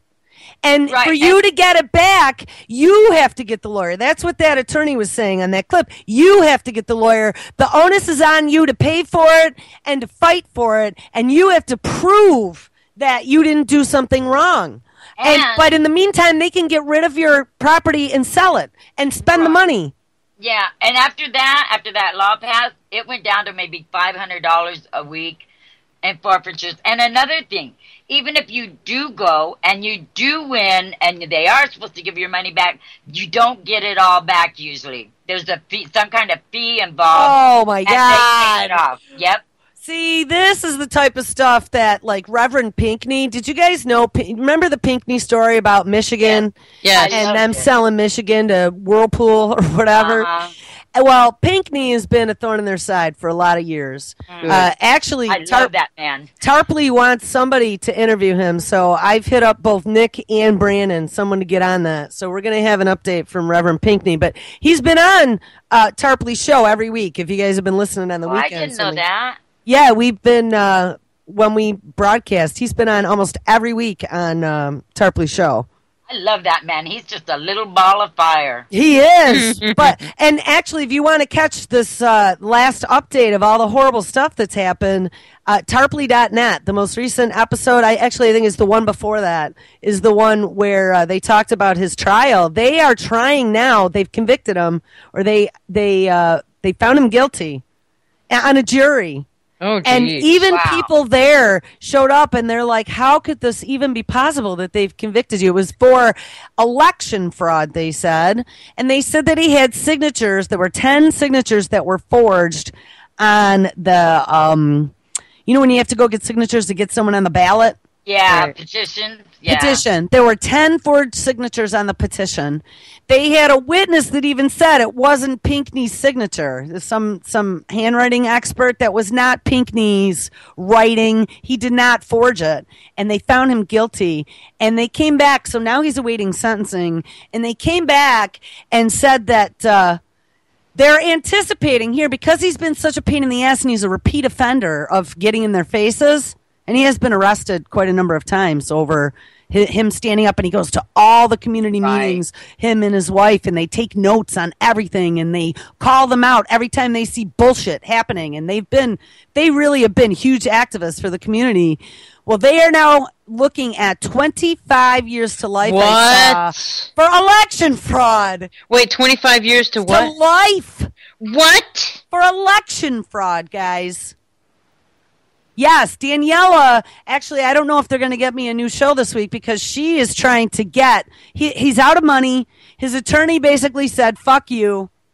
They're not doing anything to appeal this or whatever. He needs an attorney ASAP. He needs somebody on. He was set up. Oh, he was set up big time. 25 years to life for election fraud, guys. Oh, my God. This is unbelievable. In the city of Detroit, that is going to become, I think, is going to be the test bed for a lot of military police state shit very soon here. Mm-hmm. And an absolute corporate takeover. They're stealing the entire section of Detroit. And remember, it's all the Great Lakes, guys. Fresh water. Get it? Exactly. That is it's a huge freshwater port. Dude, that's why it's so important. Now their bankruptcy thing is that these giant corporations and the banks themselves, they just said, here, take the entire lakefront or the entire riverfront where Joe Louis Arena once stood. That's all yours now. Let me tell you, this is what Pinckney was screaming about that got him into trouble when they said, you know what, we're going to find issues with you. And they dug up some trumped up charge to get him out of their face. But what he was calling out was the city administrator. They declared bankruptcy in Detroit. And then, I don't know what agency it is, who takes over, where they appoint a city manager, right? There's no longer the elected officials in charge, okay? Yes, the city gets taken over. Yeah. The governor has to red stamp that. Yes, and the city gets taken over by a city manager. And what Pinckney was calling out was all the connections the city manager had. I mean, that is not in the best interest of the city. Absolutely not. No, guys, there's a few really great interviews, but I'm telling you, we should actually, this is another cause that we should get behind, and at least whatever Daniela needs to get the word out about this happening and maybe helping him find an attorney. And, this is an absolute travesty of justice that could happen to any of us. I mean, all this police state shit we're talking about, civil forfeiture or a complete railroading, you get to be a thorn in their side and they're just going to make you shut up. Oh yeah. They'll find a way. Another thing too, I don't know if you heard about it or heard our show on that morning that I read it, but now California, a 500-page piece of legislation, they're trying to give permission to spray pesticides anywhere on any crop in California with no public input. And the organic growers, they're saying there will be no economical impact because the organic growers can just sell to the conventional markets. But yet they will keep their organic certification, but they can't sell their product as organic. No, because of the pesticide. If this passes here, it's going to go all across the country. And it says, and any new pesticides that they discover that they can spray it with no input from us at all. And that is why? The end of organic growing. You know why? Because all the new pesticides, and we read the entire 2014 Monsanto forward-looking statement. I don't know if you guys were on that day or if that was a solo day. It might have been a solo day. But we outlined the entire strategy for phase 1, 2, and 3 of all these new GMO 2.0 RNAi, quote-unquote, pesticides that are coming, Zorie. Mm-hmm. So here's the thing. It's not going to be typical pesticides, and that's probably how they've spun this. But the problem is whatever these organisms are that they've been crafting in these Frankenstein freaks of nature that they're messing with right now, I'm telling you, this is going to, it's almost like, well, we talked about Dr. Huber, right? Saying that this was some other life form, right? It's not fungal, it's not bacterial, and it's not viral. Right. And now they have found a way. RNA is actually a little living organism, kind of, I guess if you would call it that. It's biological anyway. And now they've made them synthetic. And they program these biological organisms and put things into them or flip switches and then set them free to go then intermingle with your DNA and make the changes. They're like the controllers over the DNA, the RNA. Right, and that what they're saying is they don't have to tell where they're targeting it. They can spray anywhere in the state at any time, and any new pesticides they don't have to tell us about. They from here on out, they will. That gets rid of all organic food. You won't be able to grow your own organic food because you don't know when they're going to be spraying on you. It's all contaminated, too. And sorry, but here's the thing. This is the war. This is the front. This is the thing that we can't... Do we realize that this isn't bombs? This isn't about dropping bombs on things. This is about the usurpation of biological life. Absolutely. This is the end, guys. The bees. It is. All you gotta, if anyone was an X-Files fan, and I was the biggest X-Files fan on the planet, the way the series ended was the bees. Yep, I guys, remember. it was it. That was the key. And I'm telling you, this is not nicotinoids. We talked about this. Maybe partially it is, but I don't think that's what's killing the bees. I think it's this genetically modified pesticide shit that people like Monsanto and Dow are experimenting with that isn't bacterial, fungal, or viral, that is getting in and changing the bees' genetic makeup so they croak. As well as hundreds, if not thousands, of other species on the planet that have gone extinct in the last 20 years. I agree. Look at the 50s even. Start with the days of chemical engineering and Dow Chemical in New Jersey. I think that's where they are. Or how about just New Jersey in general? They really admit this shit. And it's gone to the nth degree. 250,000 species a day. There you go. Why the hell can't we go and arrest these bastards? It's them. It's not the people that are having the wars. That is just a way to make money. They're all making money out of it. We need to arrest these people for crimes against humanity. Mother Earth, not humanity. They're attacking the Earth. Yeah. And the Earth is what sustains us. I don't care what religion you are or who you believe is in the, ultimate being. We are connected to the planet. We're connected to the planet, and without the planet, I mean, say you're going to the stars all you want. I don't care. We're not there yet. We're here. Okay? The planet Earth and all of the ecosystems that interrelate very much like a large organism. And I don't care who doesn't believe it's look back at Native Americans and how they felt that you should live in unison as an organism with the planet. It's because we are all connected. We evolved that way. Right. Exactly. We are the planet. And when there's lots of discord, shit starts to die. It's like being sick.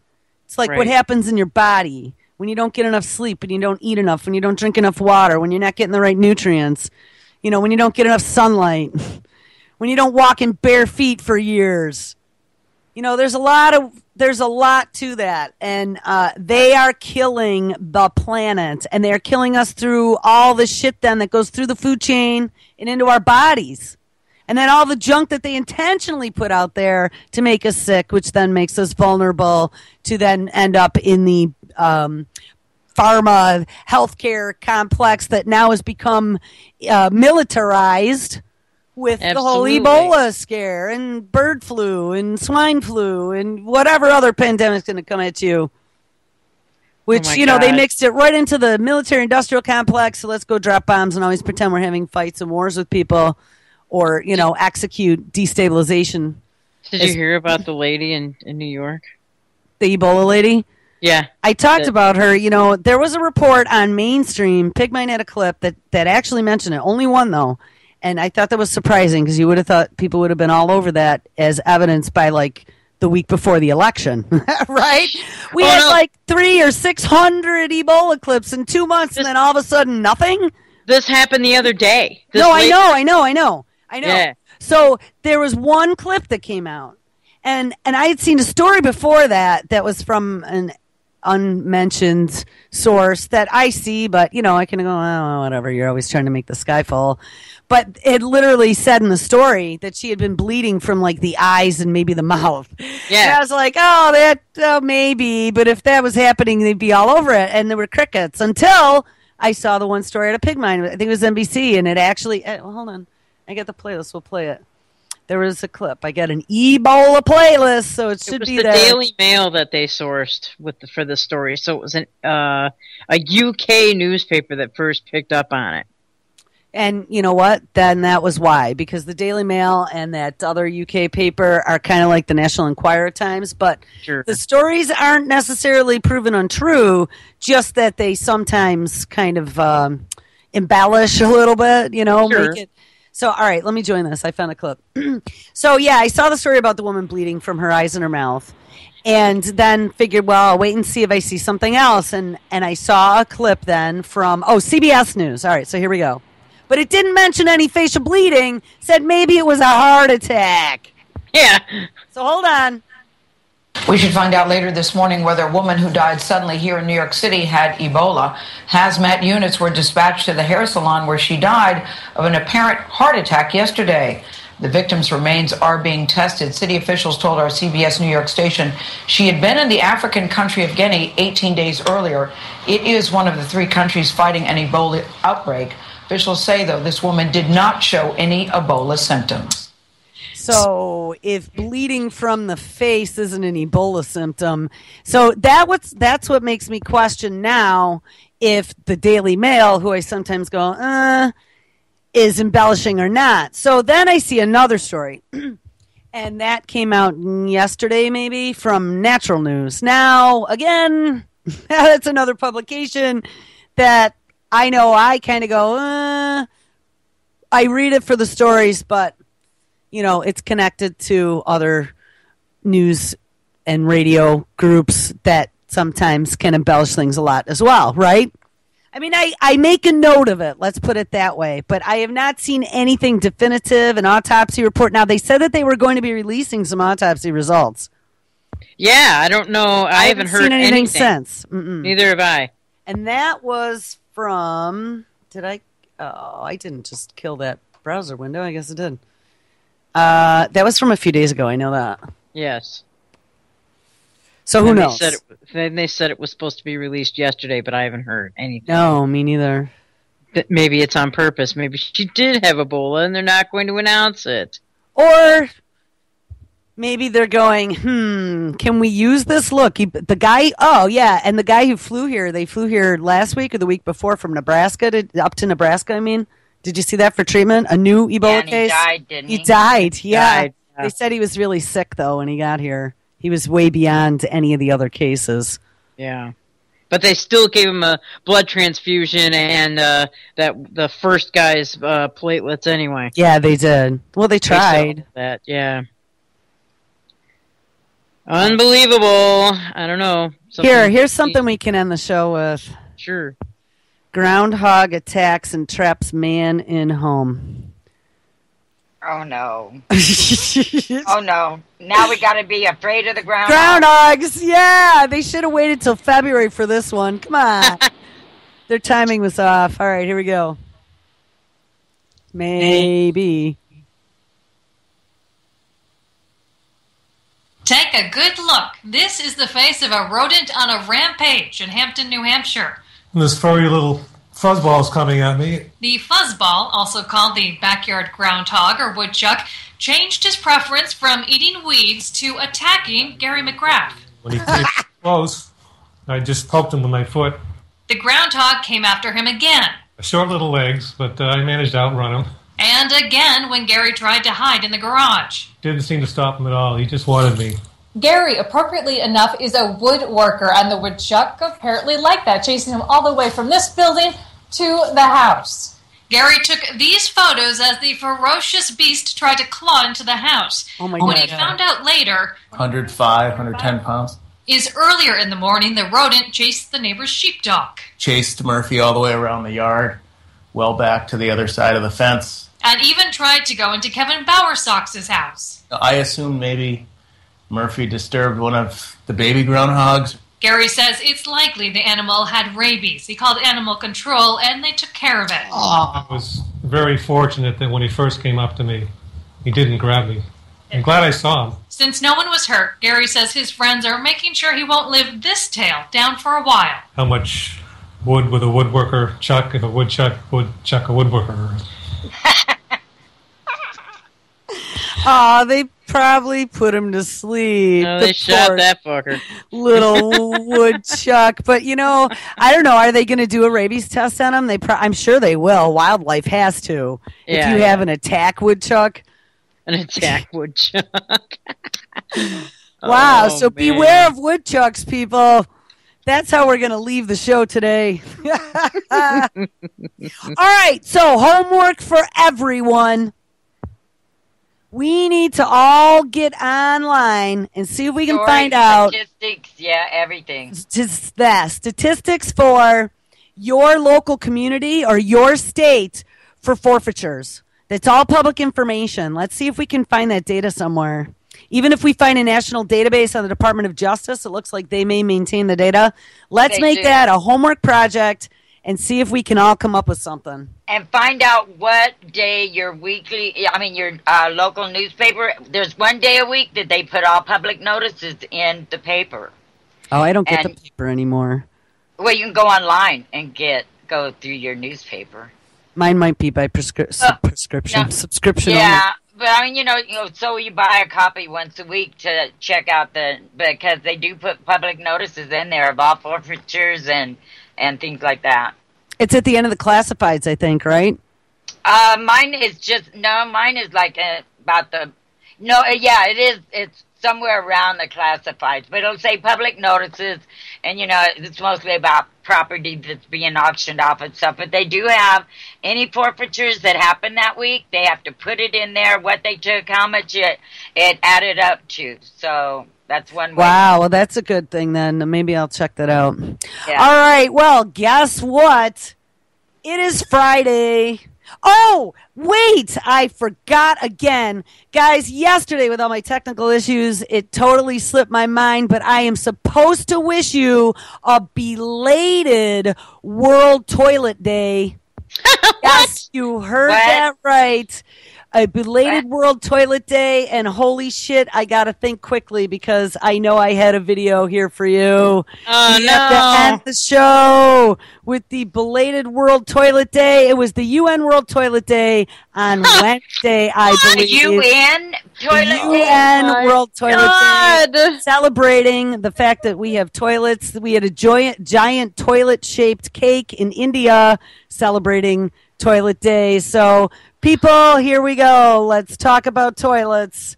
All right, it's Friday night. Everyone have a beer. Make sure you stick around tonight. Live, Josh, Mr. Anti-Tyranny News, and Levant tonight. All right, here we go. We're going to play it over the music.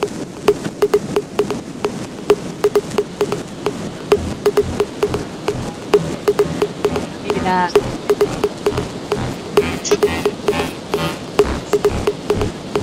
No, it's not going to work. All right, guys. Everyone, thank you, ladies, for being here. Everyone, thanks for listening. Have a great weekend.